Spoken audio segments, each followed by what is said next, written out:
Shrestha manamapi vishati putram atra surupam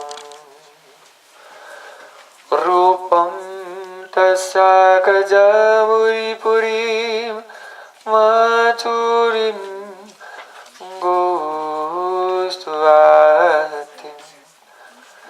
radha kundam agirivaram ahoradika madhvasam prapto yasya pratita kripaya sri guru tam gurave gaurachandaya radhikaya tadale krishnaya krishna bhaktaya tad bhaktaya namo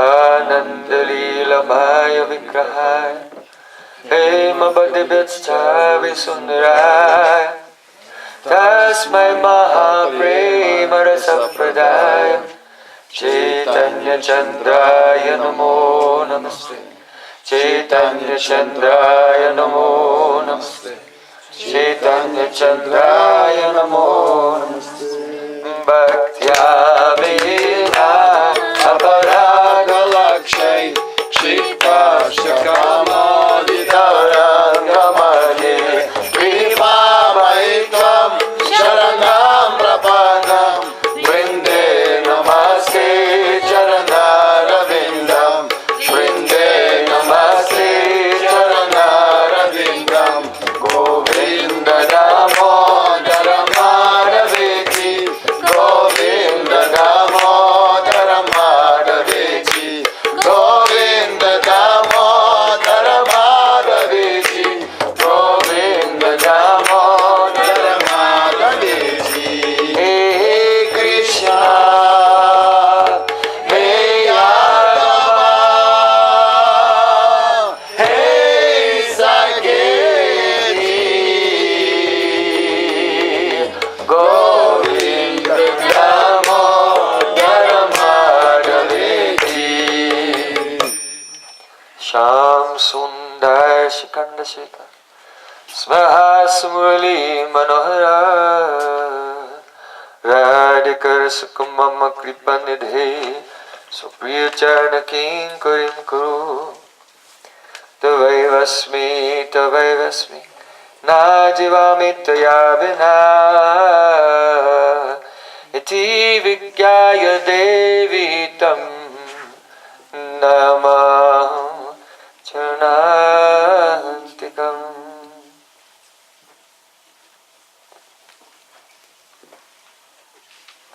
First of all, I offer my Sastang Dandavat Puspanjali, my heart like flowers thousands and thousands of times, at the lotus feet of my holy master, my supremely worshipable spiritual Gurudev, Asmadya Paramaradhatama, Guru Pada Padma, Nitya Leela Pravishta Om Vishnu Pad, Ashtodara Sata Sishimad, Rupanuga Acharya, Srila Bhaktivedanta Narayan Goswami.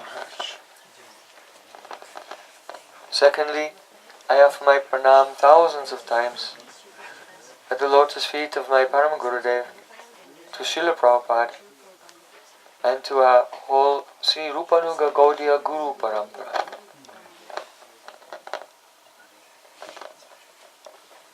And finally, I offer my pranam to all the assembled Vaishnavas and Vaishnavis, Panchakalpatarubhascha, Kripa Sindhu Bhyavacha, Putitanam Pavanebhyo, Vaishnavibhyo Namo Namaha.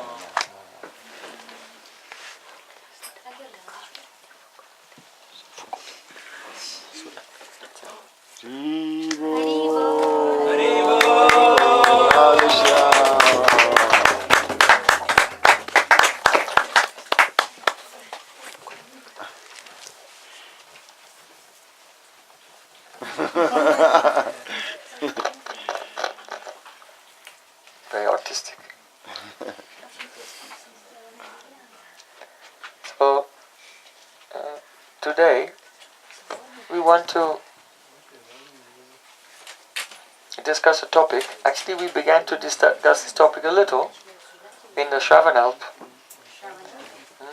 But today we want to expand on this topic a little more. The subject is Saranagati, unconditional surrender. See, Prahlad Maharaj, he has said, Sravanam, Kirtanam, Vishnu Smaranam, Pada Sevanam, Archanam, Bandhanam, Dasam, Sakyam, Atmanivedanam. This verse is very well known, describing 9 angas, 9 ways in which the bhakti manifests its beautiful vilas. Don't think about bhakti as something that you do. Bhakti is the vilas of Swarup Shakti. That means the play of Krishna's internal pleasure potency. And so we engage our senses with the very strong hope, strong desire, utsaha nistat dharyat, with enthusiasm, with confidence, but also with patience. In the activities of bhakti, not actually bhakti, bhajana kriya, not actually bhajan, but the activities. And by this, gradually, as anarthas are washed away, then that transcendental bhakti in these 9 forms, hearing, chanting and remembering, descends and takes control of our senses. And then it's bhakti. So, though this verse is well known, the next verse is also very important. Iti pumsa pita Vishnu bhaktis channa valakshana kreti bhagavatyada tanmanye ditamuttamam. Prahlad Maharaj said, I consider that that person is the most learned. They have understood the essence of everything, who first surrenders themselves and then engages in the aforementioned 9 angas of bhakti. So, the reason Prahlad Maharaj is saying this is because Mahat kripa bin kon kame bhakti nahe, Krishna bhakti duri rahe, sangshana hikshaye. That if a person is not surrendered to their spiritual master, to Mahat kripa bina, without the mercy of a great personality, if someone thinks they are doing bhakti, but they are not, they are doing karma. Because if they are not surrendered, then why are they doing it? To get some material benefit, or to get relief from material miseries, or whatever. But bhakti is Krishna's pleasure potency. Bhakti only gives pleasure to Krishna, it doesn't do anything else. So that Shakti will not come and do a vilas in your senses without iti pumsarpita Vishnu. First surrender. Understand why? The Saranagati surrender is the doorway to bhakti, because when we are in anugatya, under the guidance of a Mahat, a great soul, who is near and dear to Sri Krishna, only then our activity is pleasing to Krishna, and so the very potency which gives pleasure to Krishna makes its appearance and begins to do a vilas in our senses. That's why Srila Rupa Goswami, he wrote a book called Hari Bhakti Vilas. Bhakti is playing. So, first of all, Saranagati, surrender. So in the Hari Bhakti Suddhodhai, there the 6 aspects of surrender have been described. Anukul yasya sankalpa, patikul yasya varjana, rakshishyati iti visvaso, goptitve paranam tata, atmanikshepana karpanye, sadvida Saranagati. First, anukul yasya sankalpa.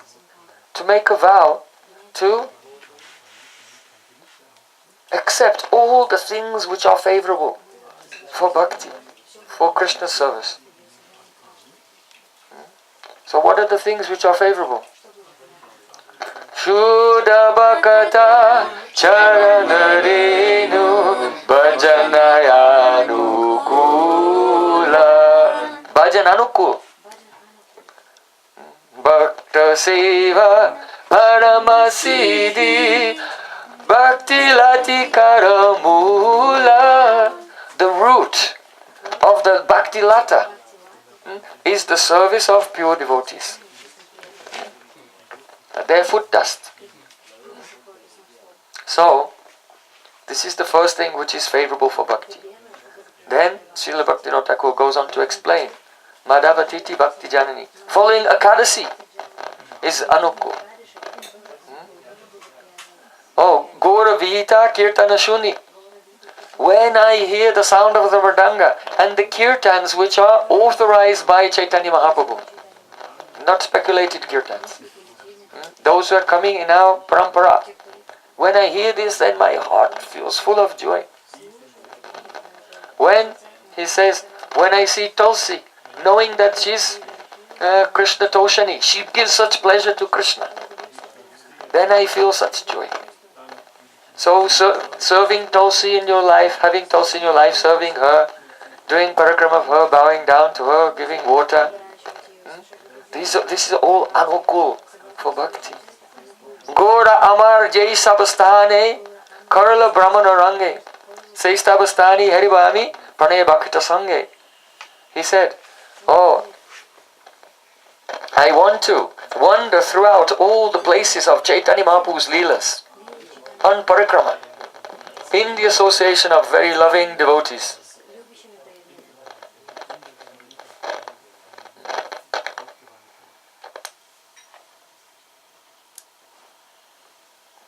So, performing parikrama in Navadvip Dham, Jagannath Puri Dham, Vrindavan, in the association of loving devotees, this is anukul.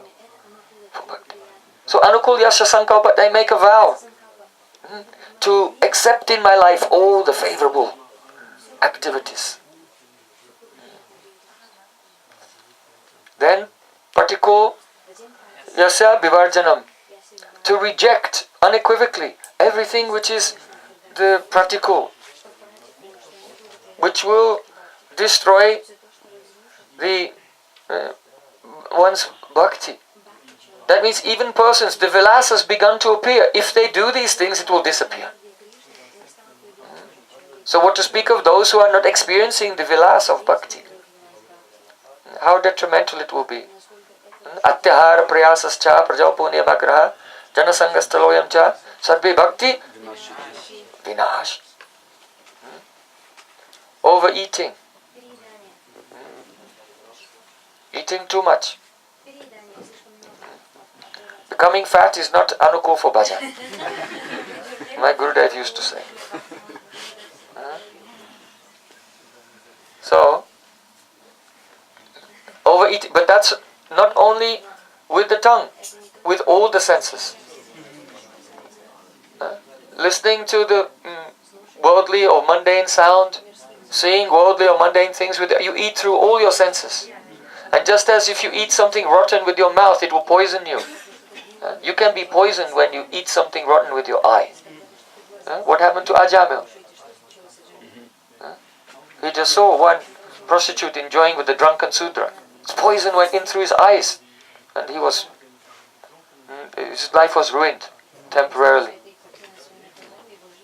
So, you can poison your heart through the ear also. By hearing the Vishaikatha.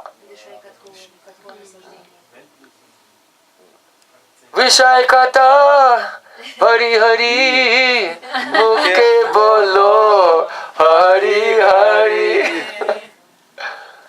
So always speak Krishna Nam and Krishna Katha.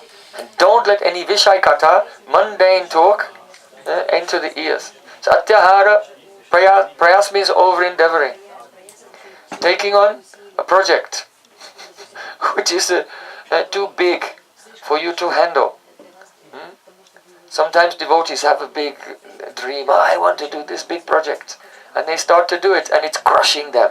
They're working day and night and going into debt. But now they have no time for chanting or anything. So their bhakti becomes destroyed. So Rupa Goswami said this is one of the angas of bhakti. Bahuramba. Don't commence large projects. So an acharya can do it. Because acharya is like Hanuman, he can lift a mountain. But you are like ants. So if you try to lift even a house brick, it will crush you. So we don't try to do very great things, but rather our acharyas, they can do great things. We are trying to assist them in their activities. So prayasascha prajalpo. Prajalpo means the gramya kata, discussion of the worldly things, gossip. He said that she said that he said that she said. What is this one doing? What is that one doing? Don't put your nose in anyone else's business. It cannot help you. Until you put your nose, then a trap. Catch you. So when we are eager to put our nose in what other people are doing and thinking and saying, that means we have lost our power of introspection. We have lost the antaramukata, which is really one of the main symptoms of the Madhyamadikari. So, Param Pujya Srila Bhakti Rakshak Sridhar Maharaj used to say, mind your own business and surrender. So, Prajalpo Niyamagraha. Niyamagraha means being lax about the rules and regulations of bhakti. So we should try to follow all the practices of bhakti, remembering Gayatri mantras, chanting Harinam, attending Arti, all of these different daily programs. Try to follow it. And Niyamagraha can also mean following everything but without any purpose, without the purpose of attaining bhakti. So if you come to the Arti and you're singing, Kushumita Sarobare, but you don't know what you're singing, then why are you singing? It's okay, doing something is better than doing nothing. But we should be aware, everything that we do it with intention, with purpose, with an awareness of what we're doing. If you don't know, you can ask any senior devotee, what does this verse mean? Why are we singing this? Ask not one, ask many. Even if you know the word for word, there are so many different significances of each verse we are singing. So don't do everything just for the sake of doing it, but do it very attentively, mindfully, with a properly adjusted, focused intention. So then, Janasanga. Janasanga destroys bhakti. This is very, very important. Don't associate closely with those who are not devotees.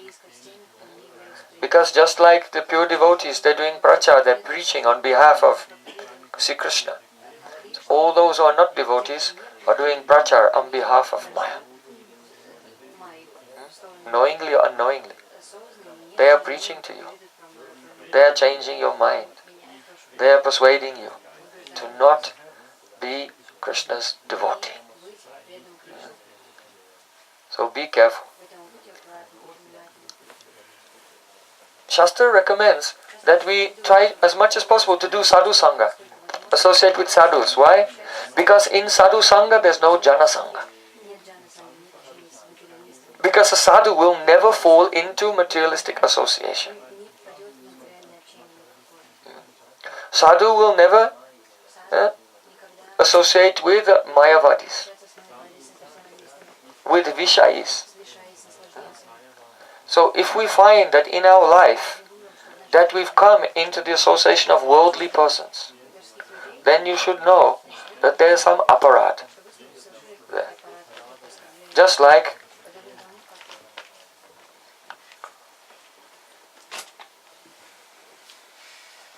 Dravida. Dravida was actually an associate of Lord Ram. He participated in the invasion of Lanka. So he was doing so much service for Ram. And he respected Ram. But he made an offense to Lakshman.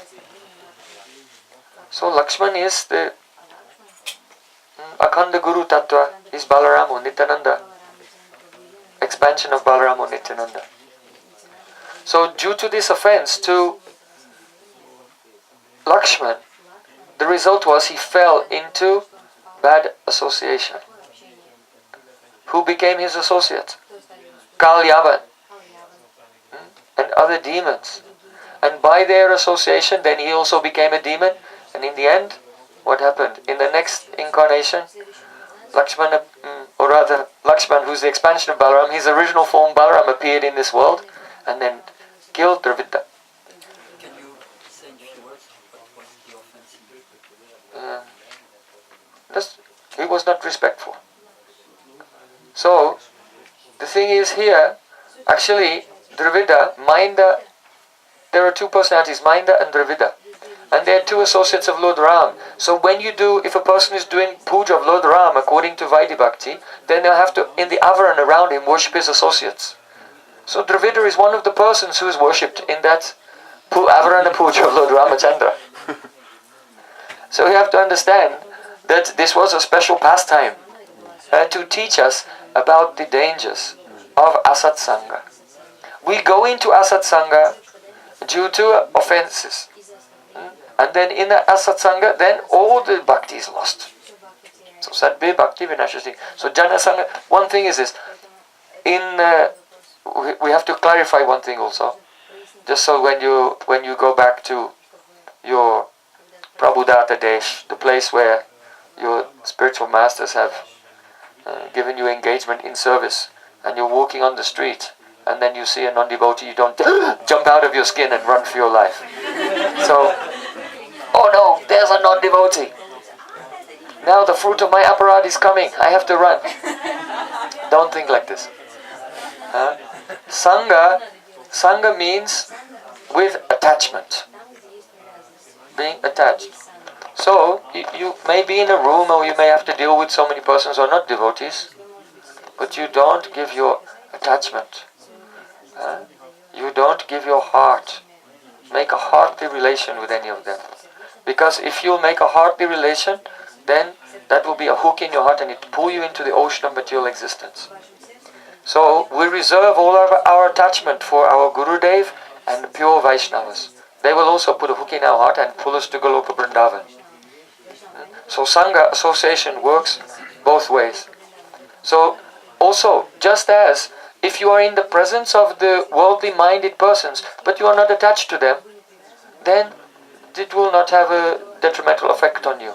But in the same way, if you are in the association of a sadhu, but you are not attached to those sadhus, then it will also not have, some effect will be there because they're very powerful. But it will not have the full effect. The true experience of sadhu sangha will not be there unless there is attachment. Bimala Vaishnava Rati Upajive Hoibe Basanakshin. Srila Bhaktivinoda Thakur said, when will that day come? When from the core of my heart I'll be very attached to a pure Vaishnava. And simply by this, all my basanas, that means the desires coming from the samskars, impressions in the subconscious mind, they're all just diminished down to nothing. So the attachment to the Vaishnava produces the detachment from everything else. So Janasangas Talolyam Cha. Lolyam means greed. So here, greed can be understood in different ways. Obviously, there's a gross understanding of greed. But that's more or less been touched by the phrase atyahara, overeating. Over-endeavoring, trying to collect so much money and so on. Here, greed also means the greed to collect so much irrelevant information and knowledge as well. You know? There are so many books, so many subject matters. I am not even speaking about mundane subject matters. Even Vedic knowledge. Vedic knowledge is like an ocean. It's like an ocean. If you try, you think I want to know all about Vedic knowledge, you try to study by yourself, then you'll find, what is this? First I have to learn Sanskrit. Grammar, the etymology, and all of these things. This is one ocean. And then after that, then you, what is this philosophy? Nyay, Saddarshan, Nyay, Vaisheshik, Sankhya Darshan, Yoga Darshan, Purva Mimamsa, Vedanta. So many different interpretations of Vedanta. In Purva Mimamsa there are so many yagyas and rituals. And they take years and years to learn. It's just like an endless ocean. Then there are all of the non-Vedic philosophies and the Vedic refutations of many, many non-Vedic philosophies. So you come to just the subject of Vedic knowledge and it's just an endless ocean. And this is why we should do Guru Karan. Guru Karan means I only want to learn what my Gurudev is teaching me. Otherwise you get lost in endless things which are by and large in many cases irrelevant actually, and not actually nourishing, not actually contributing to your sadhya and your sadhana. Srila Sanatana Goswami only asked 4 questions to Chaitanya Mahaprabhu. Kayami Kenyamai Jaritapatrai Hiya nahi jani kamini itahai Sadhya sadhana tattva puchite na jani kripa kori sabha tattva kohita apani. Oh Mahaprabhu, who am I? That's the first question. Who am I? And second question, and why am I suffering? Who am I and why am I suffering? And then, what is my sadhya, the goal of my life, and how do I attain it? We don't have time for the answers to any other questions. If we can just find the answers to these 4 questions in this life and actually practice it, then everything will be perfect. So, Guru Karan means Gurudev will extract. The Vaishnavi Saragrahi, they extract the essence of everything and give that. And if we can receive that, then there's nothing missing. Nothing is lost at all. Because by following that, one has real vidya. Sa vidya tanmatiryaya. The definition of vidya in Srimad Bhagavatam, sa vidya, what is vidya? Sa vidya tanmatiryaya. How to become tanmay. That means completely absorbed. Your consciousness in the thoughts of Krishna. That's vidya. And anything which is not making you become absorbed in the remembrance of Krishna, we don't accept that as vidya. So, here lobh, greediness, it's a mundane greediness to collect so many ideas, philosophies and so on, which are not relevant for the development of your devotion. So, all of these things which are unfavorable for bhakti, we reject. So these are the first 2 limbs of Saranagati. Then, Goptitve Varnam Titi Vishwaso Goptitve. Rakshashatiti means just the Vishwas, the confidence that at a time of danger Krishna will save me. So that doesn't mean that sometimes it happens that a devotee is in some type of accident. Even it can happen and they pass away from this world. But that doesn't mean that Krishna did not protect them. Because Krishna can protect you by relocating you in another body to continue bhajan there. So one should not lose faith and say, oh, this person was a devotee, look what happened to them. Krishna didn't protect them. No. If someone is surrendered to Krishna, just like Lala Babu, he was an old man, he was walking in the street. And he walked past some horses that had been galloping, they were frisky. One of the horses kicked, hit him in the chest and he died. Then one can say, what is this? He did bhajan his whole life and now he just got killed by a frisky horse. No. Krishna called him, oh, come to me. Who was this? Lalabam. Yeah. Like also Chitraketu Maharaj. Chitraketu Maharaj, he was just having a friendly joke with his friend Lord Shiva, and Durga became upset thinking that he'd made offense and cursed him to become a demon. And then the next thing you know, he'd become Vitrasura coming from the fire of Twasta, and he was fighting with Indra, and Indra cut off his arms and was cutting his head off with a thunderbolt. So where's this Rakshasatiti Vishwaso?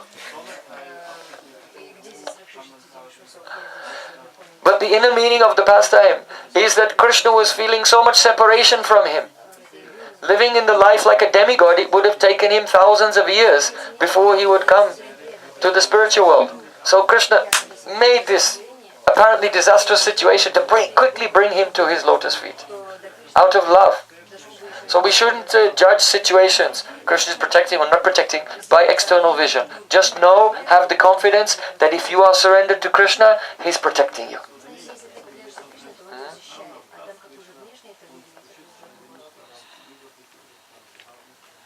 So Srila Bhaktivinoda Thakur prays,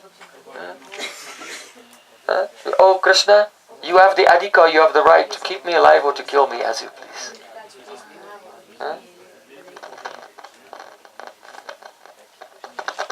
So, Prakshishati Vishwasa Goptitvai Varana. Goptitvai Varana means to select your guardian who will maintain you always. So, of the 6 angas of Saranagati, this one is the main one. In fact, this is Angi. This is like, Angi means your body, from which all the angas, all the limbs come. So without the body, then the limbs can't be connected or function. So the Angi, that is the main, and all the others are attached to that. So the main part of Saranagati, the Angi, is Goptitvai Bharana. Selecting, Krishna, you are my guardian, you will always maintain me. Because if you don't select a guardian, then to whom will your activities be favorable or unfavorable? And so on. You can't decide. First select the guardian, then it means favorable to him, unfavorable to him. Then everything becomes meaningful. So, select, oh Krishna, you are my shelter, you are my maintainer. So when a person gives their heart to Krishna and accepts Krishna as his Goptitva, that he is his maintainer, then you have no worries at all. All existential anxieties. Where will I live? What will I eat? Where will I go? Who will take care of me when I'm old? All these anxieties that are in the minds of the ordinary people, they just go away completely. Now, Krishna, I have surrendered to you. All these problems, they are not my headache. That is I am your responsibility now. So, Goptvebanamta, Raksishtit Vishwa Goptvebanamta, Atmanikshepana Karpanya. Karpanya means humility, to always consider oneself wretched.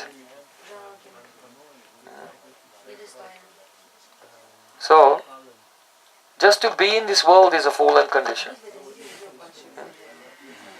That we are here and not there. Because pure Vaishnavas, they are not fallen. But they are also there. Internally they are there. But for us who are just here, just to be here is a fallen condition. This is the plane of the fallen.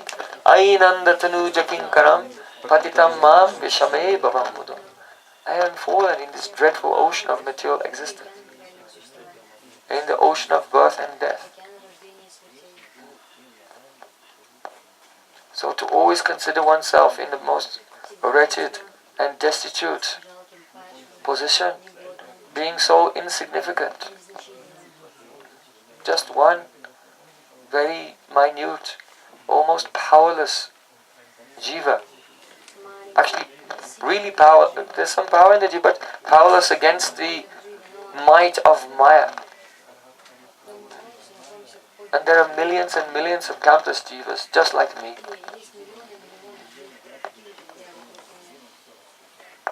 So to not be puffed up. And Atmanikshepana sometimes called Atmanivedana also.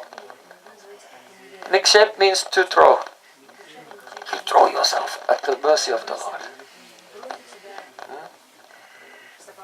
Nothing is mine, everything belongs to you. Even my own soul is not mine, it belongs to you. Atmanivedana. So all these 6 angas taken together, they are called Saranagati. Now, I want to speak about separately the anga of bhakti called Atmanivedana. So Atmanivedana there are 2.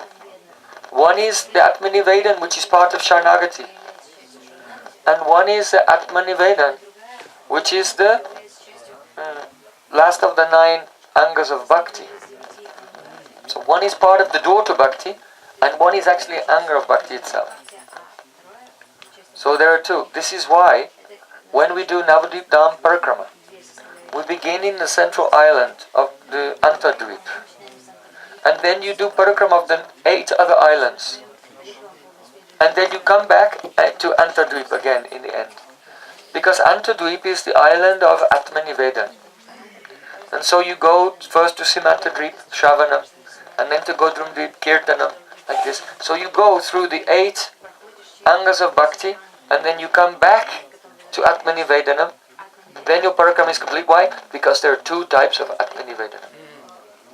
One is part of Saranagati, and one is the mature development of bhakti. So the reason is this. In our conditioned state, we cannot surrender really our Atma, the soul, because we've never seen it and we don't know what it is and we're not truly aware of it. The only thing we're aware of is our own body and senses and mind. So we try to dedicate that, body, mind and words, in the service of Guru and Krishna. By dedicating the body, mind and so that is Atmanivedana surrender. But by dedicating oneself in this way, then gradually when the anartha is clear and the bhakti appears in the heart, then we realize our Atma. And then in our Swarup, we give ourselves fully to Krishna in our Swarup, to Krishna's Swarup, person to person. This is the meaning of Swaha. Swa means your Swarup. And Ha means offering.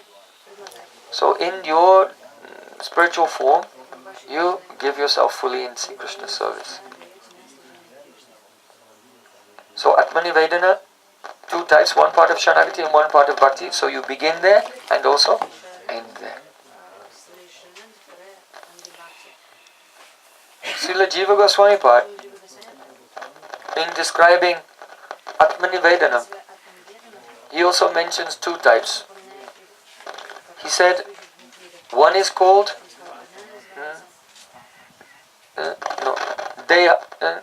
Deyarpanam Atmanivedanam. Means we mentioned this, your body. Offering you all the activities of your body. And the other one, then that is called Atmarpanam Atmanivedanam. The meaning of this is Deharpanam Atmanivedanam is exactly like selling a cow. If you own a cow and you take it to the marketplace and you sell that cow, now the other person buys it.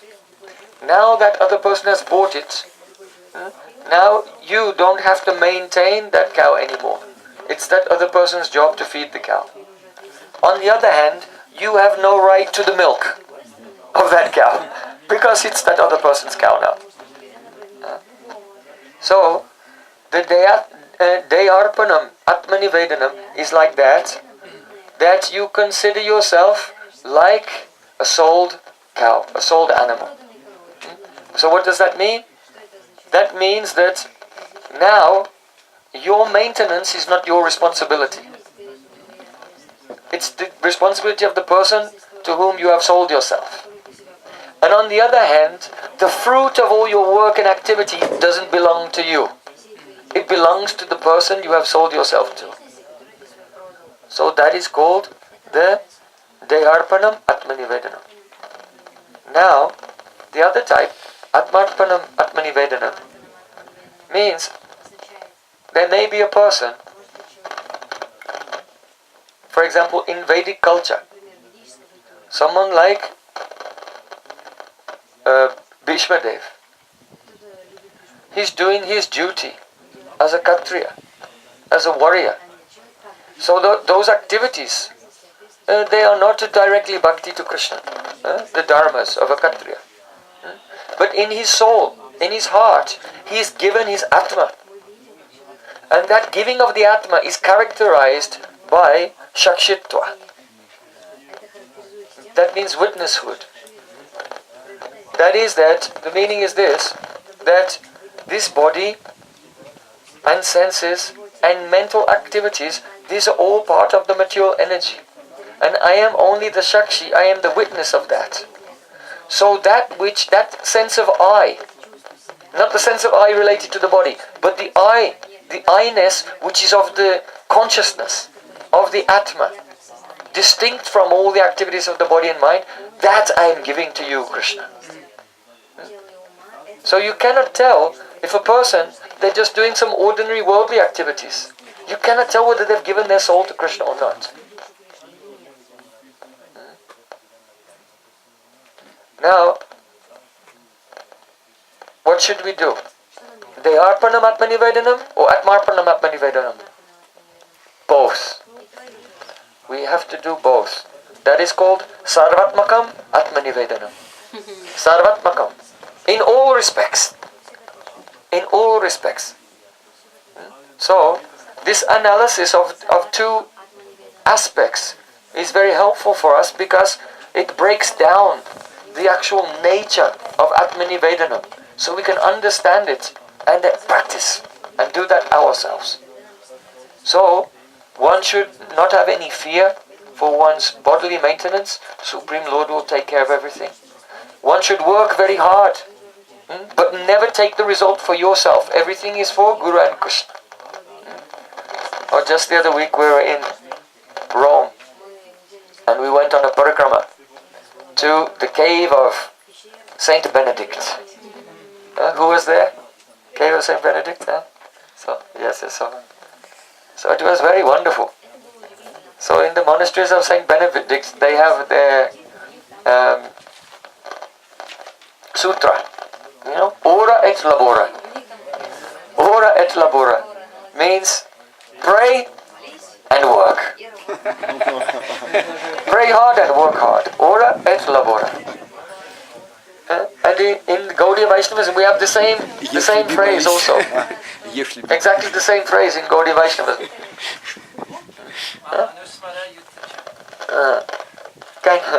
No. Mukhe naam hate kaam. Mukhe naam hate kaam. That means that always chant with your mouth and while you're chanting and working at the same time. Engage the body and the mind and the tongue always in Krishna's service. Mukhe naam hate kaam. So, the manifestation, full Sarvatmakam Atmanivedanam, full manifestation of devotional surrender means that we are working very hard without desiring any fruit for ourselves, only for the satisfaction of Guru and Gauranga. We have no worry of our maintenance. We don't think about the future. And at the same time, we are not thinking, I am the doer doing all of this work. Because Atman has been offered and we see, oh, my body and senses are acting. Naivam kinchit karomiti, Krishna said in Bhagavad Gita. A person in pure consciousness, when they are standing, sitting, walking, talking, eating, opening and closing their eyes, they know that only the senses are engaged with their objects. But I, the self, I am doing nothing. So unless we come in the position of the Shakshi, then we have not surrendered yet, because we're still holding on to the mental concoctions and identification with the ego. So there's an outer, external surrender, but not a heartly surrender. So Prabhupada Bhaktisiddhanta Thakur said, the measure of whether we are humble, whether we are surrendered, or whether we are performing Shuddha Bhakti is the Drig Drishya Vichar. To distinguish between who is the seer and who is the seen. Krishna is seeing us. Tulsi Devi is seeing us. The deity is seeing us. Mahaprasadam is seeing us. Don't think you are looking at the Mahaprasad. Mahaprasad is looking at you. So all the transcendental substances, they are conscious. But we are in the state of unconsciousness. But the ego is, we can see. And we are really experiencing these objects, which they are not objects, they are not tanmatras. They are aprakrita vastu. They are not the objects of our vision. We are the objects of their vision. Like Param Gurudev, he said, Tomara pada batali deva rishi kutuhale. Means, oh Brinda Devi, at your lotus feet, there is a crowd of demigods, devas and rishis are having a festival. Can you see? Can you see? All the devas and rishis having a festival here. Then, who is seeing? But she is seeing. And when we bow down and pray, she may mercifully look at us.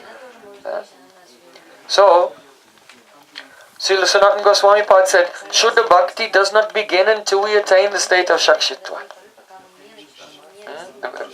Witnesshood. Otherwise, with an unsteady mind, when the mind is unsteady, then we think I am doing everything. Like a child who was spinning around and round and then fell on the ground and was lying and then thinking, oh, everything is moving. Everything is not moving. Only the mind is in a state of dizziness.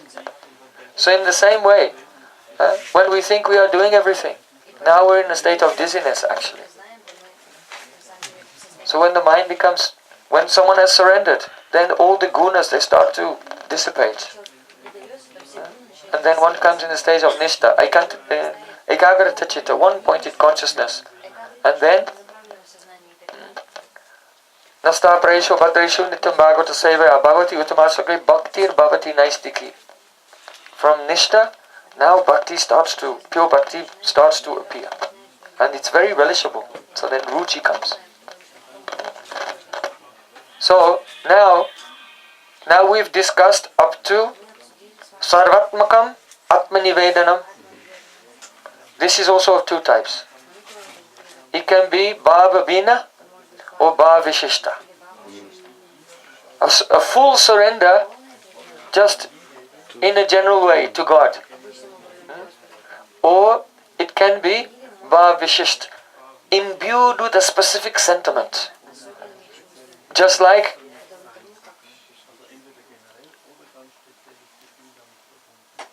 Jiva Goswami gives two examples. Matau yada chakta samasta kama niveditatma vichikirsato me tadamritatvam pratipadyamana mayatma bhuyaya chakalpate bai. When a person, they leave all karmic worldly activities and they surrender to me, Sri Krishna said, at that time I make them immortal.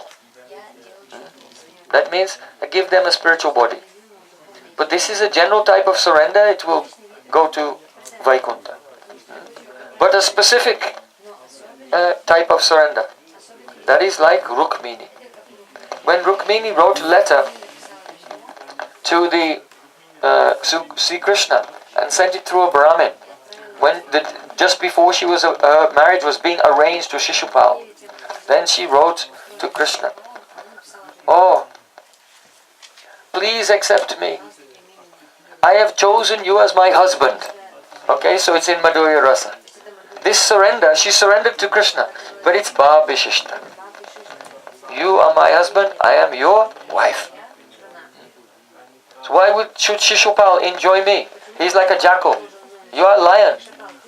The jackal should not enjoy what is fit for the lion.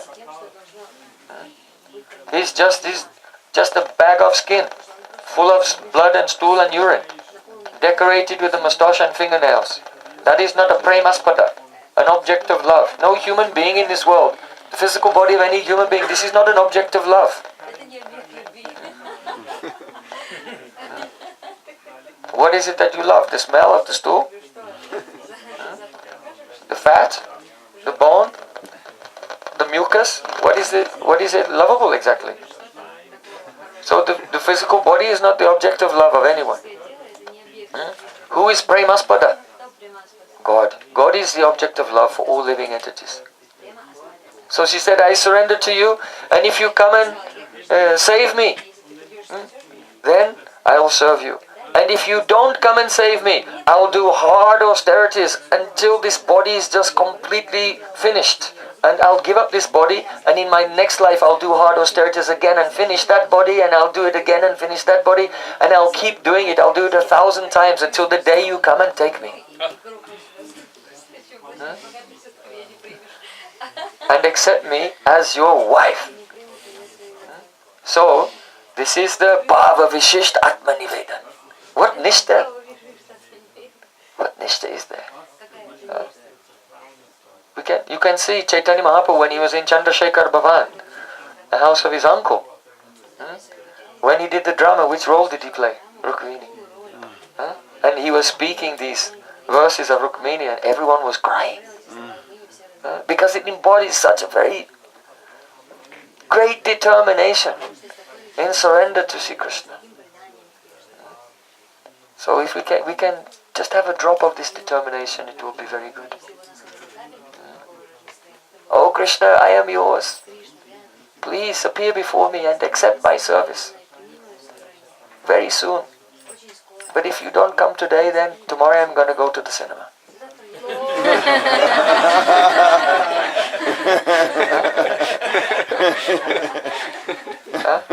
So will Krishna respond?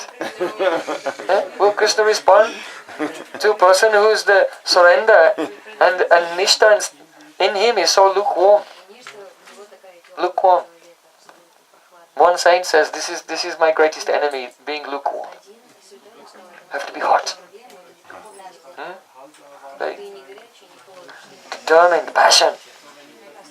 Not Rajagun, but passion, Rag, to serve Krishna. So, now we come, this was a little introduction. Now we're coming to our verse for today.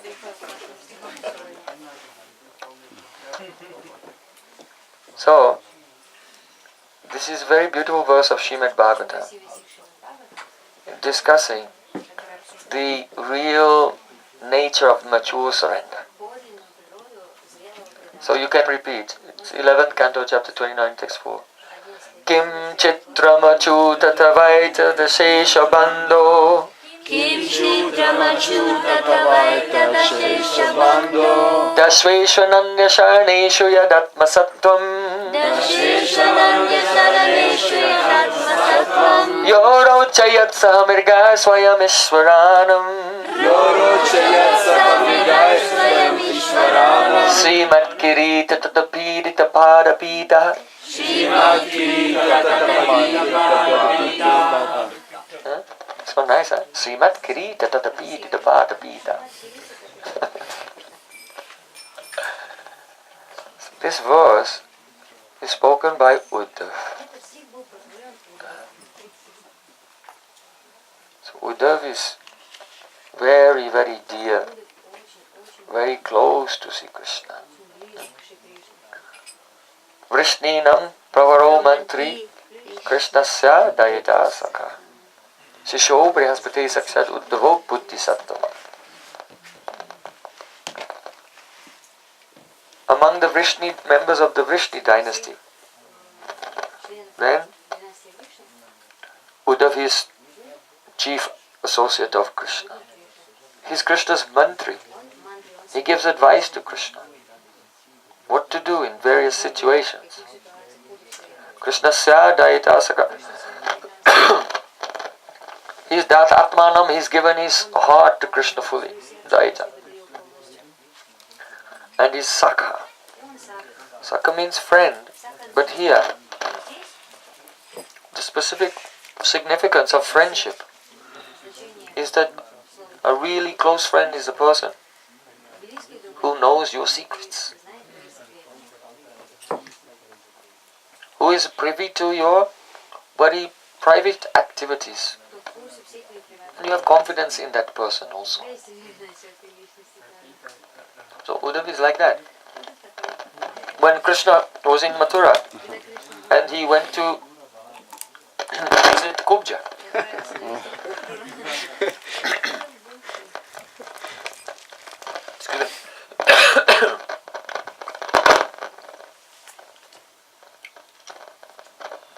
when Krishna first entered into Mathura with his friends, then there was one hunchback lady.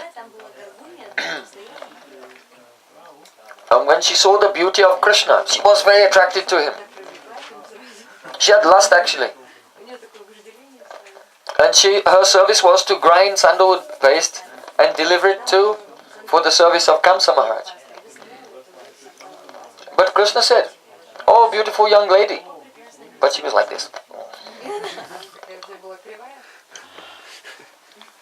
Said, "Why don't you give this chanda and this sandalwood paste to me?"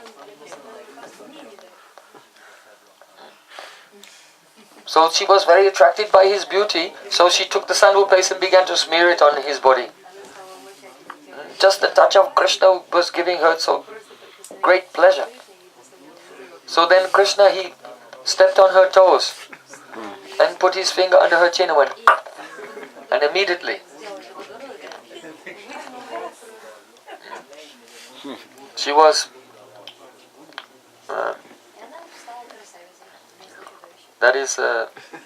adjusted. She had a spinal adjustment. Chiropractic adjustment. So miraculously, just by the touch of Krishna, she became very beautiful. Like more than Miss World. More than Miss Universe. And then Krishna was on his way with his friends. But she was so shameless, she grabbed Krishna by the dhoti and was pulling him. And telling him, "Come back to my place." Krishna said, "Not now, but later I'll come." So he promised. So, after Krishna had killed Kamsa Maharaj, then, later, he had to reciprocate with Kubja. So he went there, very secretly. Only Uddhav was there, and he waited outside. So Uddhav is very, very close to Sri Krishna. Krishna Syadayataska. Prabhu Mantri. His Mantri, he gives Krishna advice. Once Krishna was in Dwarka, and at the same time 2 messengers arrived. One was saying, "Oh, I have come from so many kings, 20,000 kings who have been captured by Jarasandha. And he's going to kill them all. He just wants to do a human sacrifice, but he's waiting for astrological good day to kill them." And at the same time, another messenger came from Yudhishthira Maharaj, inviting Krishna to come to the Rajasuya Yagya. So then Krishna thought, what should I do? Should I go to Jarasandha? Or should I go to Yudhishthira Maharaj, the Rajasuya Yagya? So then he turned to Uddhav. "Uddhav, what should I do?" Uddhav ji said, "Gayanti te vishada kama griheshu devyo ragyam sasattu badam atva vimochanam cha gopyascha kunjara pate janakatma jaya pitrascha labda sharna munayo vayam cha." He said, "Oh Krishna, the wives of those kings, they're in their homes. And their children are crying, 'Where's my daddy? Where's my daddy?' And they say to the children, 'Don't worry.' And they sing the glories of Krishna. 'Krishna will come and save your daddy. He'll kill the enemy, Jarasandha. And he'll liberate them. Not only liberate them from the prison, but liberate them from material existence. And also liberate us from this world. And also from the separation from our husband. So Krishna is so wonderful. And so Uddhav ji, he said, "Oh Krishna, the wives of those kings, now they're singing your glories." Also, Gopyascha Kunjarapate Janakatmajaya. Just like Kunjarapate means the king of elephants, Gajendra. Gajendra was trapped in the jaws of a crocodile and fighting for thousands of years, and finally became weak and he was being pulled under the water. And then he completely, that elephant Gajendra, surrendered to Sri Krishna. He didn't even ask Krishna to save him. He just said, "I surrender myself to you." He didn't say, "Come and save me." But after he surrendered, then Krishna, the Lord Narayan, appeared in the sky riding on the back of Garuda. And then Gajendra took up a lotus flower and offered the lotus flower. So it's not that he took the lotus flower and said, "Oh my Lord, I surrender to get this crocodile off my foot." Right? He wasn't. Because Krishna will not reciprocate with a person who is not free from ulterior motives. So he surrendered first. "Oh, Supreme Lord Bhagavan, I am yours. You can save me or kill me. It doesn't matter, I am yours." And when he did that and offered prayers glorifying the Lord with great humility, then the Lord reciprocated, riding on the back of Garuda, and then he took the lotus. "Oh, here's a lotus flower for you." So then Lord Narayan cut that crocodile and liberated Gajendra. So Uddhav ji was saying, just like the wives of those kings, they're singing your glories. Just as in the past Gajendra was singing your glories, they were all saved by you. Janakatmajaya. Janakatmajaya means Sita Devi. Sita Devi was captured by Ravan and kept in Ashok Bhartika, the garden of Ashok trees in Lanka. And she was crying, remembering Lord Ram. And Lord Ram came and saved her. Pitroshta. Pitroshta means your parents. Vasudeva and Devaki were in the jail. Every time Devaki gave birth to a child, Kamsa would come and murder the child. But all the time they were singing your glories. And finally you came and you also saved them. You killed the enemy and liberated them from their suffering condition. So Pitroshta, Labda Sharana, and all the great rishis, Munayo Vayamcha, would have said, all the great munis, and myself also, we all surrendered to you, and we're all singing your glories. Gopyascha, and the gopis also. That means, in Vrindavan, the gopis are crying and thinking, "Oh, will Krishna come back and save us? Surely he will." Because once we were attacked by Shankachuda, and Krishna came and he saved us and killed Shankachuda. So just as Krishna saved us by killing Shankachuda, he'll also save us from this ocean of separation by returning to Vrindavan. So, Gayanti te vishadakama griheshu devyo. So Uddhav ji, what he was really saying is this. He was telling Krishna, go to Jarasandha. Why? Because if you free the kings, then those kings can participate in the Rajasuya. Don't go to the Rajasuya Yaga first, because then those kings can't give their wealth. We mentioned that yesterday. And on the other hand, if you go and you kill Jarasandha first, then Dantavakra will be very upset and he will attack you. He will want to fight with you. So, then, when you go to fight with Dantavakra, then you'll be very close to Braj and you can go and see the gopis. So here, Gopyascha, he's given a long list of persons who are surrendered to Krishna and are singing his glories, and Uddhav ji threw in this word Gopyascha. And the gopis also. Why? Because all the yadus were around, and they were watching, they were listening. What advice is Uddhav going to say? So Uddhav, being Krishnasya Daita Saka, his intimate friend, he knows what Krishna wants. So he wants to say to Krishna, Krishna, this is a really good pretext, this is a great excuse to go back to Vrindavan and see the gopis. But he can't say that in front of the residents of the Dwarka. So he said, oh, these queens are singing your glories, and Gajendra sang your glories, and Sita Devi sang your glories, and the sages who surrendered to you, and myself, and your parents, and the gopis, and he just casually dropped the gopis in there. But that's what he really wanted to say.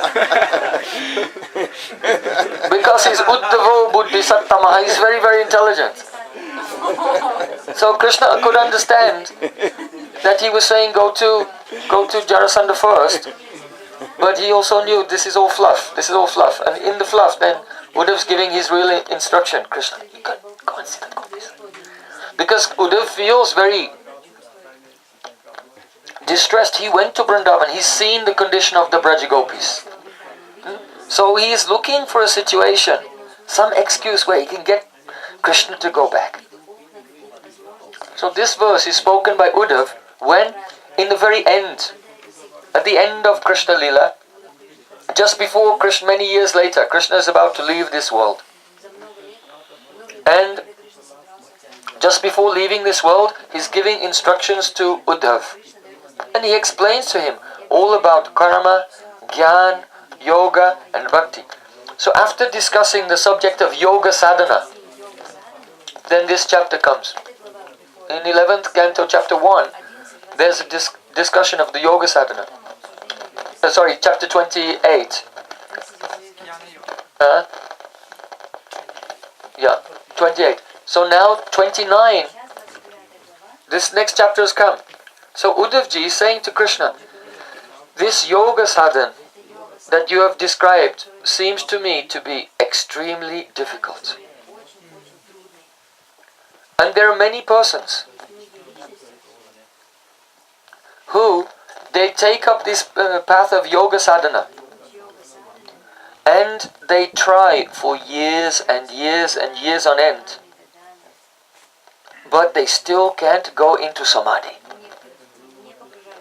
The mind is extremely difficult to control. Extremely difficult. You come and sit here every morning for a few hours and just chant japa. And do this every day. For hours every day. For some years. And you can discover how difficult it is to enter into samadhi. By chanting Harinam, that's the easiest way. But it's still going to take some effort. So, na karo alas. Don't be without an effort.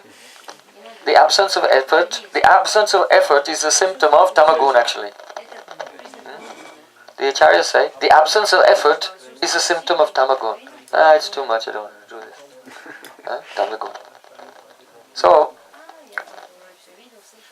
Uddhavji is saying that yogis on the path of yoga sadhana are doing intense effort for years and years and years until they become exhausted.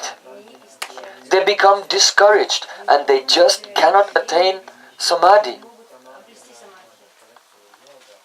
So, why do they not surrender to you? This is the best process. Those who surrender themselves to you, then you help them control their mind and they easily attain perfection. But those who are proud of their achievements in yoga sadhana, they think, oh, I've done all the asanas, I've become expert in prana, I've controlled my prana, and now I'm controlling my mind. But what happens to them?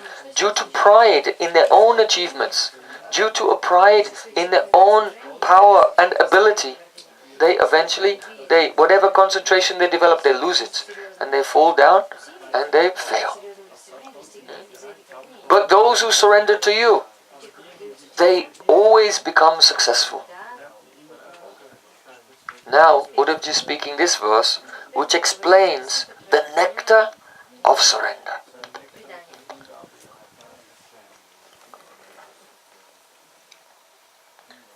The wonderful thing about surrender is this. Krishna has said,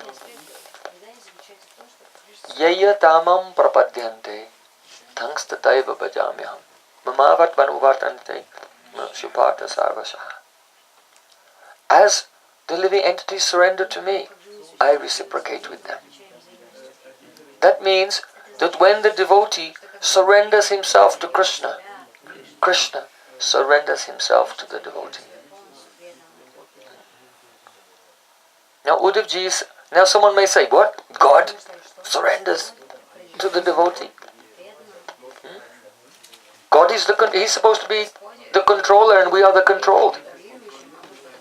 That's most amazing. But Uddhavji is saying, no. When the devotee surrenders to Krishna, then Krishna surrenders to the and becomes controlled by that devotee. This is a very important point. If we want to understand Krishna's Swarup, the nature of Krishna. You see, just like Lord Brahma in Brahmastuti. In the first verse, what's the first verse? Brahmastuti. Not Brahma Samhita, Brahmastuti. After Brahma Vimohan Lila, yeah? Yeah? Yes. No midyate brahmapasaita didambaraya. Banyastroje gunjavatangsa paripichala sanmukaya. Banyastroje kavalavetra vichana venum. Lakshmasriye mridupade pasupangujaya. First, after Lord Brahma was bewildered by the inconceivable, unfathomable, endless opulences of this little cowherd boy who's only 5 years old. He was astonished and he bowed down again and again weeping, and he composed himself. He said, you are the only object of worship for everyone. And you are standing before me with a peacock feather in your hair, with earrings made of gunja berries, decorated in flowers from the forest. You have a flute stuck in your belt and a stick. Why does a supreme controller need a stick? For controlling the cows. You have a stick for herding the cows stuck in your belt and a buffalo horn bugle. And you're standing with some rice and yogurt and fruit and dripping through the fingers of your left hand. Like a 5-year-old boy with very small child's feet. Pashupangujaya means the son of a cowherd. That means Lord Brahma is telling the truth. He's not the son of Vasudeva and Devaki. Pashupangujaya. He's the son of a gop, Pashupa. So when Brahma glorified the beautiful form of this transcendental child, who is actually Param Tattva. So then, Krishna is not talking to him. Krishna is not even looking at him. But telepathically he was communicating. He said, Brahma, what are you talking about? I'm just a little boy. You describe my body, my clothing, my hand with the dripping fruit and everything. How can this be the supreme object of worship for everyone? I'm just a little boy. Then Brahmaji, he said, Asyapi deva vapaso madanugrahasya swaichamayasya nahi bhutamayasya kopi neshe mahi tvavasitam manasantarena sakshadtaveva kimut atma sukhanubhute. This is a very important verse, often quoted by our acharyas Jiva Goswami, Srila Vishwanath Thakur, to make this point about Krishna. That Krishna, it's his nature to be fully surrendered to his devotees. The meaning is this. Krishna said, I'm just a little boy. Why you say I'm a 5-year-old boy, I'm only this tall. I'm dressed with all bits and pieces from the forest. How can you say I'm the object of all worship? So Brahmaji is replying, Asyapi deva vapaso madanugrahasya. No. Madanugrahasya. It's only by your mercy that you have shown me this beautiful vapu. Asyapite vapuso madanu. It's only by your causeless mercy that you have shown me this beautiful transcendental child's body, which is the source of all existence. This body is swaicha mayasya natu bhuta mayasya kopi. Natu bhuta mayasya means this body is not bhutamaya. Your body is not made of earth, water, fire, air and ether. It is completely transcendental. And being transcendental, this body has this special quality, Svecha Mayasya. Here Svecha May. Swa. Yeah. But Swa means one's own. Swa. And Icha means desire. Icha. So Icha, one's own desire. And Mai means it's made of, it's composed of that. So he's saying, Krishna, your body is not made of material elements, but Swechamai, it manifests according to the desire of Swa, your devotee. Those who are your own. In other words, why is God like a little boy? Huh? Because Mother Yashoda wants to love God as a boy. Because the cowherd boys want to play with the Supreme Parabrahma as a friend in the forest.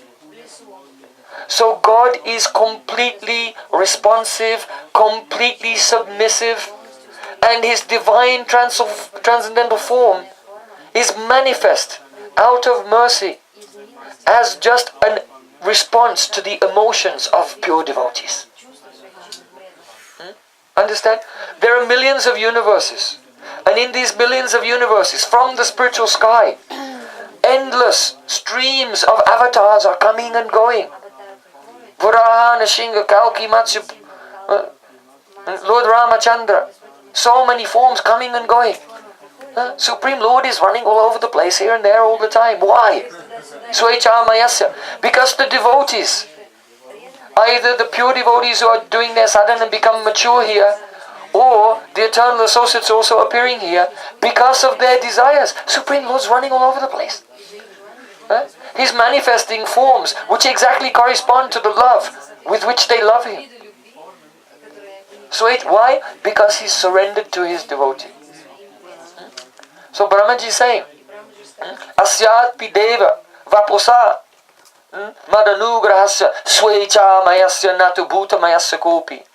Neshe mahitva vasitam manasantarena. He said, Brahmaji said, you are saying that you're just a little boy.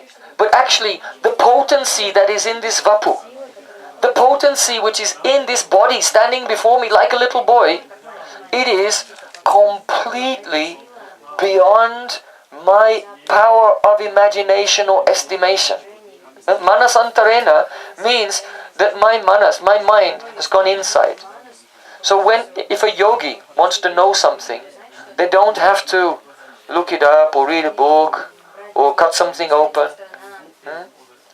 If a yogi wants to know how does the digestive system work, oh, let's get a body and we'll cut it up and look at all the parts. Right? Yogis, the knowledge of Ayurveda, all these things doesn't come like that. This knowledge is called yoga jap. It comes from yoga sadhana.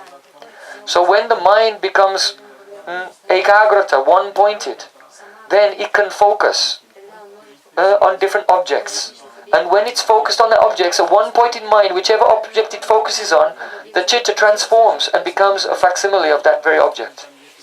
That's called samapati. Yeah? You see, that's how also you get your siddha there. When you focus on the associates, then your chitta transforms and becomes just like them. Huh? So the yogis, this is how they get their siddhis. For example, they meditate on the fiery element in the body. And the fiery element emits a luminous substance which makes a person become visible. So when they meditate on the fiery element, then their chitta transforms and becomes exactly like that element. And now they can control it. So then they can withdraw that luminosity which emanates from the fiery element, they can withdraw it. And then the yogi becomes invisible and disappears. Huh? So by realizing the nature of the element of fire in the body and then controlling it, then the yogi gets the siddhi of becoming invisible. So, and all the other siddhis are like that. When they do samapati on air, then their body becomes as light as air and they can levitate, they can float. So there are 8 asta siddhis, 8 prominent siddhis and 10 secondary siddhis, and they all work by the same principle of samapati. and then they acquire various qualities, whatever they're doing the Samapriti on. So, Brahmaji is saying, Manasantarena, my mind is withdrawn with him and completely focused on you. But still, I don't have a clue about the extent of your energies. In other words, the power in your body is not amenable even by yogaja, the knowledge that comes from the mystic yoga. You are completely Yamshama Sundaram Achinchu Guna Sarupam Govindamadi Purusham Tamam Bhajami. So he said, Neishe Mahi Tvavasitam means I cannot estimate the potencies in your vapu, Manasantarena Sakshad Tavaiva Kimutatma Sukhanubhute. So if I cannot understand what potency is there, this is a little 5-year-old child. From him came with the first Chatuvya, the second Chatuvya, from the second Chatuvya came Mahavishnu, and then Garbhadakasha Vishnu, then the Paramatma. So all the millions of universes. This little boy is the source of all of them. Brahmaji said, if I cannot estimate the extent of your power, Kimutatma Sukhanubhute, how can I understand the happiness that you feel within yourself? So here, the meaning of Brahmaji's words.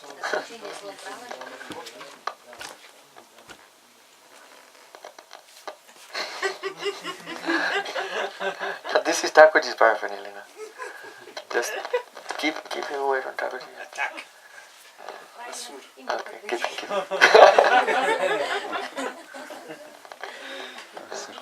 Could be Shukracharya. Just check how many eyes he has. So the meaning here is that the Brahmaji, before the form of Sri Krishna, he's expressing that I have 5 types of ignorance. 5 types of ignorance. First of all, I cannot understand the extent of the powers within this beautiful divine body of yours as a 5-year-old child. That's his first ignorance. His second ignorance is, if I cannot understand the powers within this childhood body of yours, then what happens when you manifest your Kishore Swarup? Because as Krishna gets older, then he manifests more and more of his powers and qualities. So that's why Gopavesha, Venukara, Navakesho Nattabara, that's the original form of Krishna. Navakesho Nattabara, dressed like a dancer as an adolescent boy. So that's the second ignorance I can't understand. So then, Sukhanubhuta, my third ignorance is that if I cannot understand the powers in your body as small, as a fully manifest as a Kishore, then how can I understand the happiness that you feel when you wander on the bank of Jamuna, when you climb on Govardhan Hill, when you play your flute, when you're taking your cows to graze? What kind of ananda, sukhanubhute, that means a sukha anubhuti. What joy does Krishna feel when he's wandering around in his divine swarup on the valleys of Govardhan with his cows? I just can't imagine what it's like. Atma Sukhanu, here Atma Sukh can mean the happiness in you, and it can mean in your Atma, those are your associates. My fourth ignorance is, I cannot understand the extent of the happiness which is there in the bodies of your associates. Subal, Sridham, Dham, Vasudham, Arjun, Labanga, Stokam, Krishna, Madhumanka, Vasant, Kokil, Bringa, all the different cowherd boys. Not even mentioning the gopis. This is a special. Oh, it's probably the garland. It's already gone. Okay. So, then the fifth type of ignorance. Brahmaji is saying, the happiness in your Kishore Swarup is beyond my estimation. The divine transcendental bliss in the Swarups of your associates is beyond my estimation. And when you in your Swarup and they in their Swarup meet together and embrace each other and perform pastimes together, that's really, really beyond my comprehension. So, the essence of this verse is that Brahmaji, he's saying,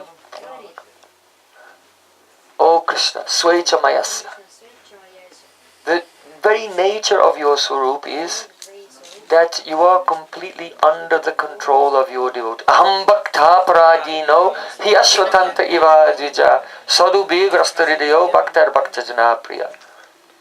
Lord Narayan said, I am not independent. I am submissive. I am subordinate to the love of my devotees. They have occupied my heart. So here, see, Uddhavji is saying, Kim Chitra Machuta. Kim means, it introduces a question. What? Kim Chitram. Chitra means astonishing. What is astonishing? Achuta. Krishna. The Chuta means one who never fails. So that means that Krishna never fails to reciprocate with his devotees. Kim Chitram Achuta Tavaitad. Tava means your. Aitad. This Ashesha Bandho. Krishna, one name for Krishna is Ashesha Bandhu. Ashesha Bandhu has many meanings. Ashesh means no end. So it means that there is no end to the friendship of Krishna. When Krishna becomes your friend, this friendship in time never ends. Ashesha Bandhu means not only is there no end in time to the friendship, but there's no end to the friendliness of Krishna's friendship. His friendliness is also endless. And also that he's the friend of endless living entities. Just like when Krishna danced on the head of Kaliya, because of the poison of Kaliya, the friends of Krishna had become unconscious. So because they're his friends, so Krishna revived them. But Krishna danced on the head of Kaliya. But by this he purified him. And Kaliya became a pure devotee. So Krishna's friendship is he's a Shesha Bandhu. He's a friend to everyone. The good and the bad, he just gives kindness to all. So Uddhavji is saying, Kim Chitra Machuta Tavai said, what is astonishing about this? That if someone surrenders to you, that they easily attain perfection, unlike the yogis who are doing sadhana and failing. What is Kim Chitram? What is astonishing? Achuta, Tava. Tava means you're relating to his devotees. Aitad. What's astonishing about this? Aitad. Ashesha Bandhu. You whose friendship goes on forever, whose friendship itself has no boundaries, it is endless, and whose friendship is extended to everyone without end. So what is astonishing? Dashvesha Nanya Sharaneshu Yadatma Sattvam. Dasheshu means your servants. Among your servants, Dasheshu, who are Ananya Sharaneshu. They are Sharanagat. They are surrendered to you. How? Ananya. One-pointed. Not to Lord Shiva and Ganesh and Durga and Chandra and Surya and Shani Dev and Saturn and all the different Navagrahas. No, only surrendered to you, Krishna. How is it surprising that for those who are fully surrendered, one-pointed to you, Yadatma Sattvam, you become Atma Sattvam. Now this word is very, very important, Atma Sattvam. Atma Sattvam means a total surrender. Just like we say, who is a Gaudiya Vaishnava? 18 Thakur, Gaudiyake Koryachin Atmasat, Tinera Charanamona Tinemoranat. Srila Krishnadas Kaviraj Goswami gives the definition. What is Gaudiya? Gaudiya means 18 Thakur. Gaudiyaki Koryachin Atmasat. They have become Atmasat of 3 Thakurs. Madan Mohan, Govinda and Gopinath. Radha Madan Mohan, Radha Govinda and Radha Gopinath. That that means this Radha and Krishna in Vrindavan, but who have made Krishna their heart and soul through the process of being established in Sambandha Gyan, that is Madan Mohan, with relationship with Krishna without connection to the world. Govindaji, that is the sadhan, the predominating deity of the Abhidaya Tattva, the process of bhakti. And then Gopinath, the Prayojan Tattva, Krishna in Sriman Rasarambi, in Rasalila. So those who have, they have become Atmasat. They have given their hearts fully to these three deities. That person is called the Gaudiya Vaishnava. So Srila Bhaktivinoda Thakur also, he says, Shakti Buddhihin Amiyati Din Karamore Atmasata. Oh Gurudev, by your mercy, make me Atmasat. And the gopis are Atmasat to Krishna. So what does Atmasat mean? It means, one, Atmasat means that you have given yourself completely. That is Atmasat. That means I belong to you. Then the next meaning of Atmasat is I have no independence at all. The next meaning of Atmasat is my heart is one with your heart. And the next meaning of Atmasat is that you are living in all of my senses. In other words, every sense, all my prans is only for your service, your loving service. So someone who has done that is called Atmasat.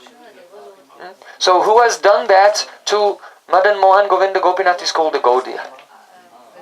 Who by the mercy of Gurudev, we cannot even do it ourselves. By Gurudev's mercy, if we can try to please Gurudev sincerely, then by his mercy we can become Atmasat to Gurudev. That means, I have given myself to you. I have no independence. My heart and your heart is one. And you are living in all my senses. That means my entire existence is only to serve you. Koramore Atmasat. And gopis, they have given themselves to Krishna. They have no independence from Sri Krishna. Their hearts are one with Sri Krishna. And Sri Krishna is living in all their senses. So here, but now we've spoke about the Atmasat to Krishna or to Guru. But here Uddhav is saying it the other way around. He's saying, what is astonishing Krishna? That for those who are Ananya Sharaneshu, who have completely given themselves to you, that you become Yadatmasatva, you are Atmasat to them. In other words, Krishna gives himself to his devotee. He has no independence from his devotee. His heart is one with his devotee. And the devotees are living in all of his senses and he's only thinking how to serve them at every moment. So this is the meaning of Saranagati. When the devotee is Ananya Sharaneshu, then Krishna himself becomes Atmasat to that devotee. This is Krishna's Swarup. This is his nature.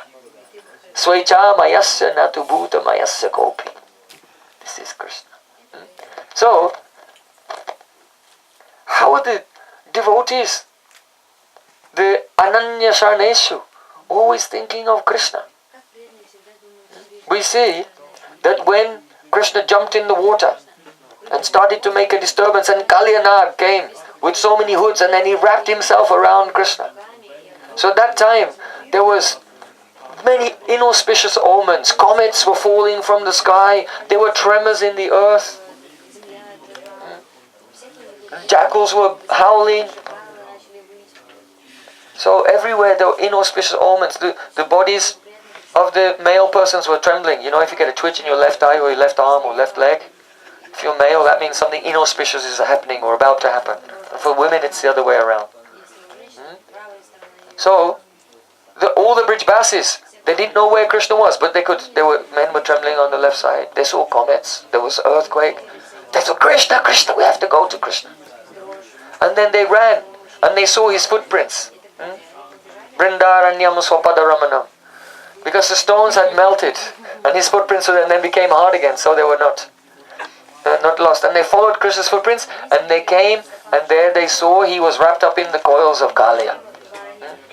Actually, all these inauspicious omens, they cannot take place in Braja. But how can anything inauspicious take place in Braja? But rather, the demigods, seeing that Krishna was wrapped in the coils of Kaliya, they thought, now we have a chance to do service. This is Krishna's human-like pastimes. So everyone has to be really worried about him now, so we have to do the special effects. So the demigods, they were the special effects department. Mother Earth started to make the tremors, I'll make the tremors. Like that. Another demigod made a comet come. Indra made the left arm shake in the men, like this. So all the demigods are trying to make it look inauspicious, so the pastime can be really relishable. So the Brij Basis, because they don't know anything, they think they're ordinary human, and it's really something bad. So they all ran, and they assembled on the bank of Jamuna, and then they looked, and they saw the coils of Kaliya like that, and there was just a little bit of pitambar sticking out there from one coil, a little bit of a peacock feather sticking out from there, like that. Krishna's feet were sticking out here, but he wasn't moving. So Shukadeva Goswami said, Tam naga boga parivitam adrishta chestam aloka tatpriya saka pashupa brishataha Krishna pit atta surit arta kalatra kama dukanu shoka vayamuda dio nipetuhu. Very important verse. It's describing that moment. They all came on the bank of the Kaliya Rad, and they looked. Tam naga boga parivitam.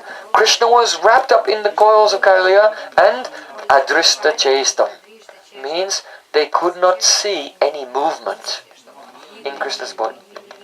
It's one thing if he's struggling, but they can see his limbs sticking out a little and no movement. So then what? The Brij Basis are saying Krishna, no movement. Adrista chesta. Aloka tatpriya saka. Pashupa brishata. They all felt so much pain. Why? Krishnarpit atma. Suridartha kalatra kama. They had completely given their heart. Krishnarpit atma. They had offered their atma to Krishna. Surit, they were only absorbed in well-wishing for him. Artha, their wealth, their kalatra kama, kalatra means their wives, their children, all their family members, everything. They existed only for Krishna. Their desires, everything. It was only for Krishna. So when they saw he was not moving, then what happened? Dukanu shoka, vayamuda, dio nipetuhu. They felt such sadness. Dukkha. They felt such sad. Why? Krishna must be suffering. And out of empathy they were feeling his suffering. Anushok, they were lamenting. They were lamenting so much. What will we do? How will we serve Krishna now? Dukkha Anushoka, Bhaya, they felt fear of separation from Shri Krishna. And finally they became completely bewildered. Mudha, they fainted. Dio nipetum, and they fell to the ground. Fell unconscious on the ground. Why? They are Dasvesananya Sharneshu, fully surrendered to Krishna. Krishna's happiness is their life. If Krishna something happens to him, they feel like they will die.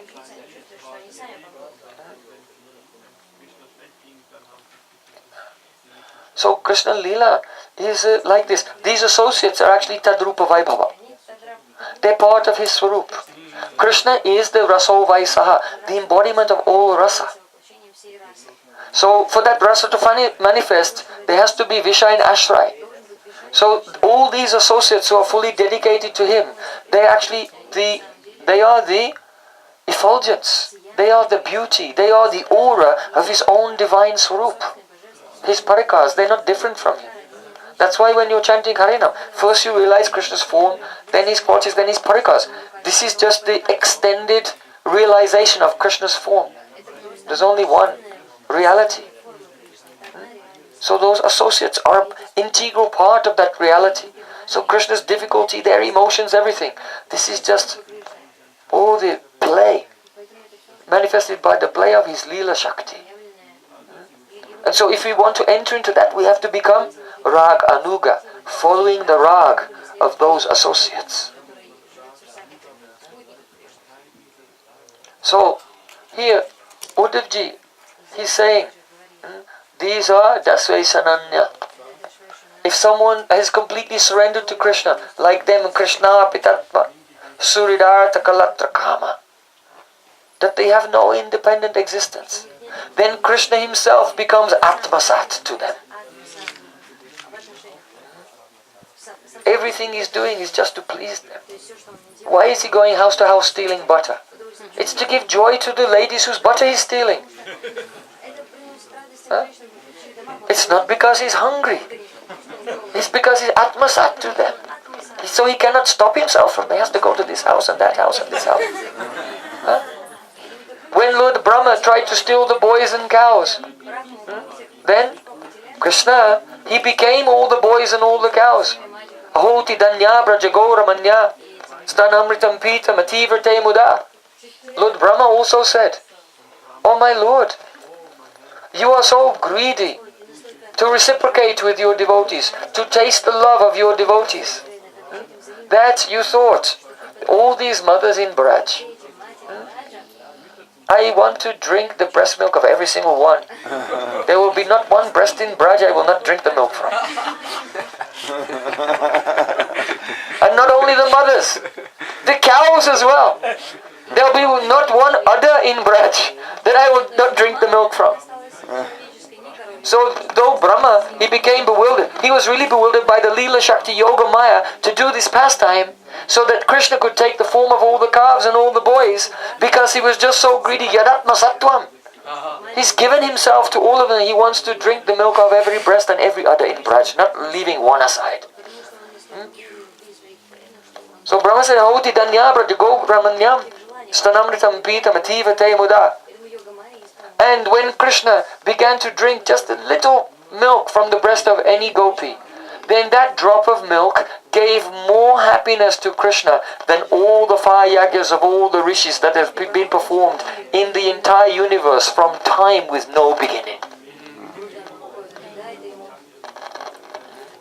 How much I'm sorry? One drop. Еще скажи, пожалуйста. Ну и вот эта одна капля, которую он выпил из груди какой-либо гопи, она была ему как бы дороже, чем все те яги, которые проводили риши там с незапамятных времен, то есть и так далее. Вся совокупность этих ягий. So what is Uddhavji describing? Uddhavji here is describing why we should surrender.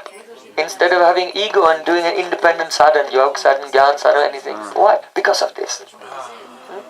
Dasvasanesa sarneshu yadatma sattva. That Supreme Lord who is so full of joy, even Brahma cannot estimate the extent of his joy. He becomes Atmasat to you when you surrender.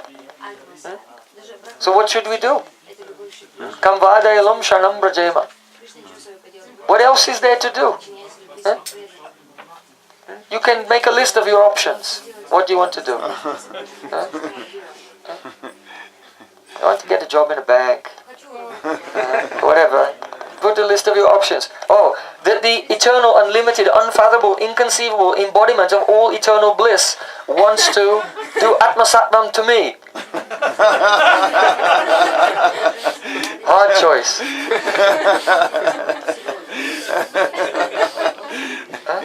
So think. Why we should do Saranagati? So Uddhavji in another verse said, "Kambadayalam Sharanam." What kind of person would not surrender to Krishna? So now Uddhavji is really Stuna Nikananyai, really knocking the point home even more. He's saying, "Ya Rochat Samirga Swami Saranam Shimat Krita Tarpiri Parapita." You may think, but if I surrender to Krishna and serve him, then what is that to Krishna? No. Krishna is so open-hearted, and he's so pleased just by simple loving service that Swayamishwaranam means the great demigods. Brahma, Shiva, Chandra, Indra, Surya. They're all the great demigods. Srimat Kirita Parapidita Parapita. Srimat means the beauty. Kirita means the crowns. And Tata means the tip of the crowns. So the crown has the best jewel on the tip. Srimat Kirita Padapita. Pidita. Pidita means polishing. And Padapit means a footstool. You know, when Krishna sits on the throne in Dwarka, so the king or a prince has a throne, and then at the foot of the throne there's something a bit like this.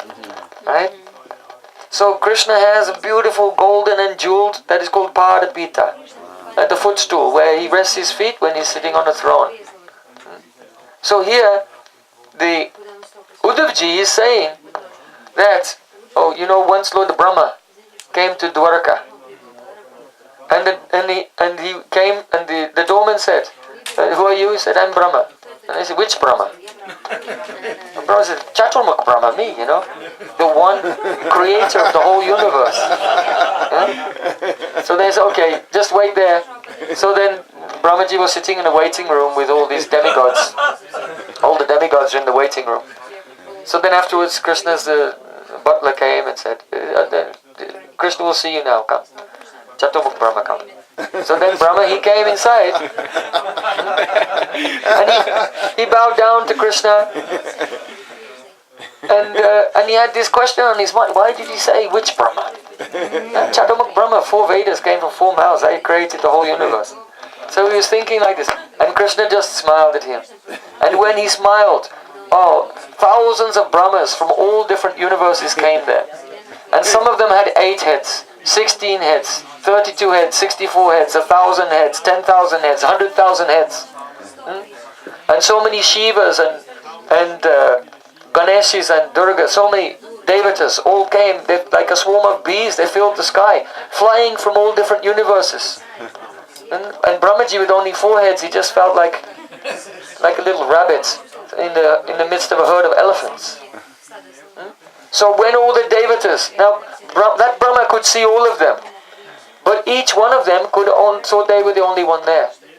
And they all came down and they bowed down to Krishna's lotus feet. And when they bowed down, then the crushed jewel of their helmets touched the Krishna's Padapita and polished it. Rubbed against it like this.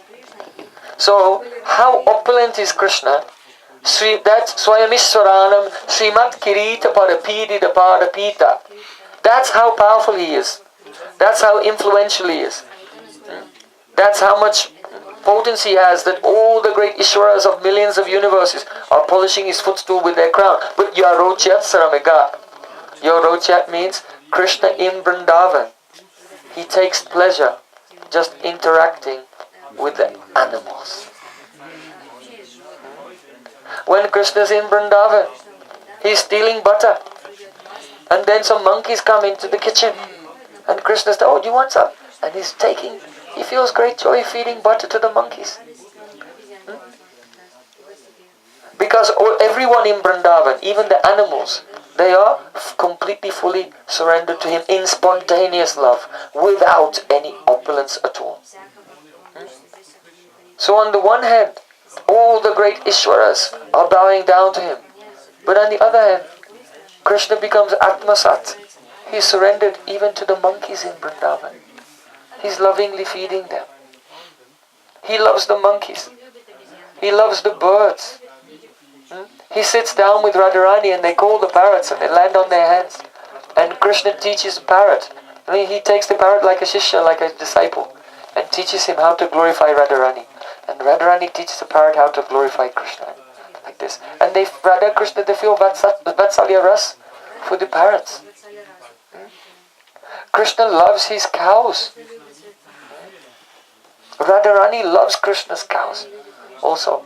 Once there was a little baby calf and he was eating some grass and a sharp piece of a straw stuck in his nose and a little blood was coming. And when Radharani saw that Krishna's little calf had some straw stuck in his nose, she started to cry. And she took her own very expensive silk cloth. You know, Radharani wears silk from China.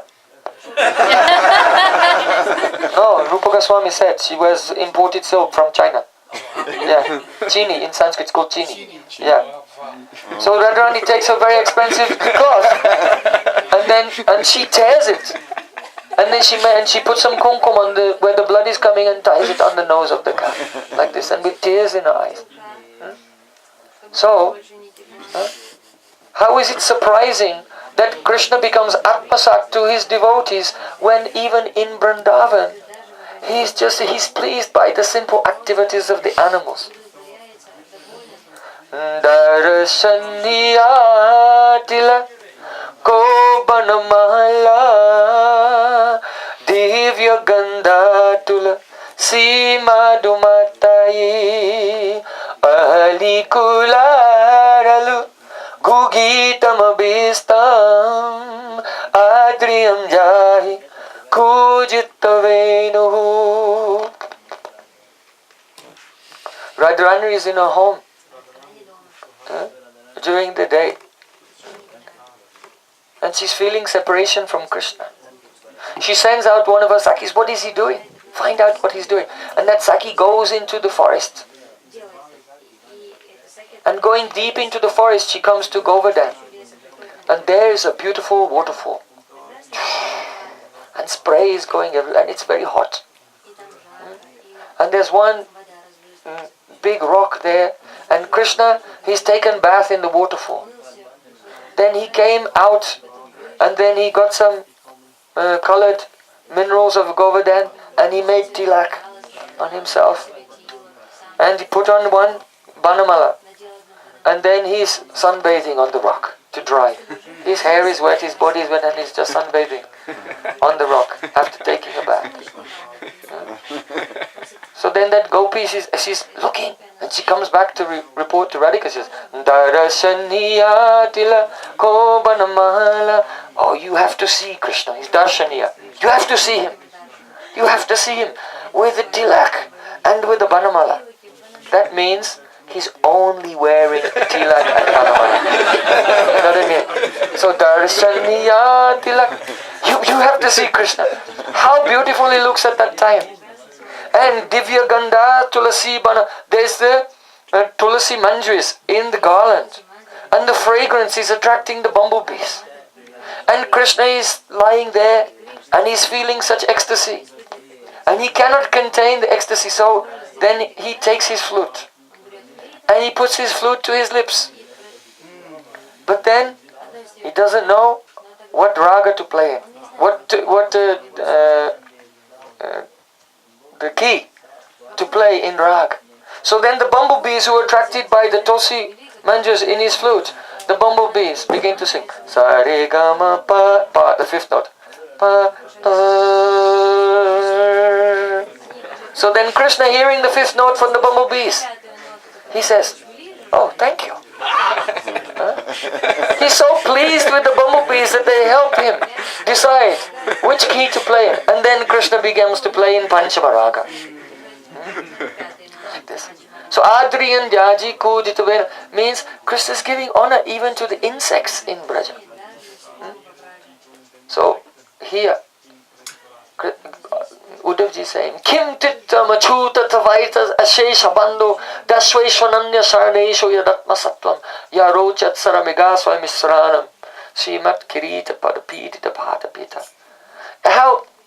What is astonishing that Achyuta, Sri Krishna, who is the infallible and endless friend of everyone, that he does Atmasat. He becomes Atmasat to the devotees who have surrendered to him. When even the great controllers of the universe, their crown jewels polish his footstool. But Krishna himself, he feels great joy and he's pleased and reciprocates even with the simple animals in the forest of Vrindavan. Wow. So, if there's any reason to surrender, then this is the reason. Bole Vrindavan Jai Lala Ki Jai, Bole Saniwali Ki Jai, Jai Jai Sri Radhe.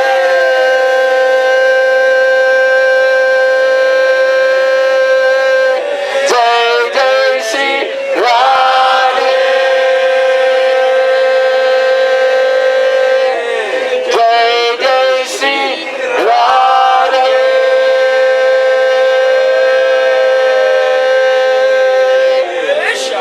If Krishna becomes Atmasat to the bumblebees in Braja, then Kimuta. Then what can we say? Na pariyam niravajja samyujam swasadu krityam vibudayasham vivad. There are no words to describe how Krishna is submissive to the gopis of Vrindavan. Vaidagta Navatarunya Parihasa Visharada Nischinta Dhira Lalita Sa Prayasi Vasha. Krishna, the Dilalit Nayak, the romantic hero, like Cupid himself, very expert in all the arts. Vidagda. Vidagda means expert in arts. And it also means Vishesh Rupain Dagda. Dagda means burnt. You know? If you you're making toast and you leave it too long, then it becomes Dagda. So Krishna's heart is Dagda, burnt in intense separation from Radhika. So he's Vidagda. Vidagdam Navatarunya, fresh young youth. Parihasa Visharada, always expert at joking. Nischinta, he has not a care in the world. Dhira Lalita, Sa Prayasi Vashaha, he's Prayashi Vashaha, controlled by his beloved. So, that is though Uddhavji is speaking about the animals, Yarochat, the animals, Mriga, the animals of Braja. But he's been to Braja, he's seen the gopis. So he's speaking about the animals because Kim Uta, what to speak? I have no words to describe. I can only bow down. Vande Nanda Brajestinam Padarenam Vikshnasaha Yasam Harikutudgitam Punati Bhuvana Trayam Gaur Premanandi.